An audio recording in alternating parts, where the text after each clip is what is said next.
માંડવી સુથારવાડા ખાતે આવેલા વર્ષો પુરાણા રામજી મંદિરે સંત શિરોમણી જલારામ બાપાની 226મી જન્મ જયંતિની શાનદાર રીતે ઉજવણી કરાઈ। માંડવી નગરમાં સુથારવાડ ખાતે આવેલા વર્ષો પુરાણા રામજી મંદિરે ભાવિ ભક્તો માહોલમાં સંત શિરોમણી જલારામ બાપાની 226મી જન્મ જયંતિની ઉજવણી કરવામાં આવી હતી। સવારે પ્રભાત ફેરી તેમજ પાદુકા પૂજન તેમજ પૂજા અર્ચના કરી ભક્તિભાવ માહોલમાં આરતી ઉતારવામાં આવી। બપોરે 12:30 કલાકે મહાપ્રસાદીનું સુંદર આયોજન કરવામાં આવ્યું હતું। મોટી સંખ્યામાં ધર્મપ્રેમી ભાઈઓ બહેનોએ પ્રસાદીનો લાહવો લઈ પાવન થયા હતા। તેમજ રામજી મંદિરેથી બપોરે 3 કલાકે ડીજેના સથવારે શોભાયાત્રા આખા નગરમાં ફેરવવામાં આવી હતી। ધર્મપ્રેમી ભાઈઓ બહેનો ડીજેના તાલે ઝૂમી ઉઠ્યા। જલારામ બાપાની જય હોના નારા લગાવી ભક્તિભાવ માહોલનું સર્જન થવા પામ્યું। રામજી મંદિરના ટ્રસ્ટીગણ તથા નવયુવાનો દ્વારા ભારે જહેમત ઉઠાવી કાર્યક્રમ સફળતાપૂર્વક પાર પાડ્યો।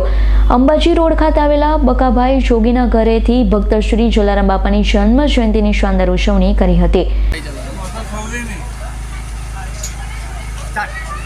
જય જલારામ।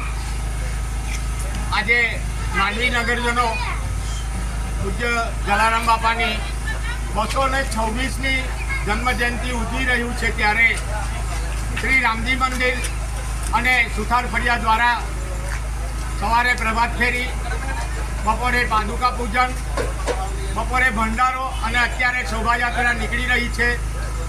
આ જ રીતે દર વર્ષે શ્રી રામજી મંદિર સુથાર ફળિયા દ્વારા પૂજ્ય બાપાની જલારામ જયંતિ ખૂબ જ ઉત્સાહથી ઉજવવામાં આવે છે। આપ સૌ નગરજનોને રામજી મંદિર તરફથી સૌને જય જલારામ। જીતેન્દ્ર સોલંકીનો રિપોર્ટ, S9 ન્યૂઝ, માંડવી। અમારી તમામ માહિતીથી અપડેટ રહેવા માટે જોડાયેલા રહો S9 ન્યૂઝ સાથે।